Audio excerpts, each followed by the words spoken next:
እህት ዓለም ከሱ ጋር ኑሪ አበባ መሆንሽን ለዝንብ አታብራሪ ለመሰማት ብለሽ አትጩኺ አታቅራሪ ጸባይ አልባ ሆነሽ ሰው አታስፈራሪ ይልቅ ከንብ ጋራ ጣፋጭ ማርን ስሪ እንደ ንብ ሁኝና ውጭ ከመጉደፍደፍ ሲያስፈልግ ቻይበት በመርዝሽ መናደፍ እንጅማ መታየት አስበሽ አትውጪ ተራራ ተራቁተሽ አትጂ በቀን በጠራራ ውብ ነገር ሲደበቅ ይበልጥ ይማርካል ሁሉም ከለከፈሽ ጥንብ ማን ይነካል ትረክሻለሽ መልካምነትና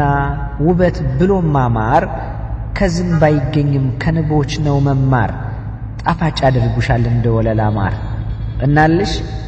ዋጋሽ ካልገባው ጋር እድሜን አትቁጠሪ ብቻ ትንሽ ታገሽ ነገ ሁሉም ያልፋል አትጠራጠሪ ኢስላምን ካወቀ ድኑን ከተረዳ ከሱ ጋር ኑሪ አገኘሽኝ እህት ዓለም እንደዛ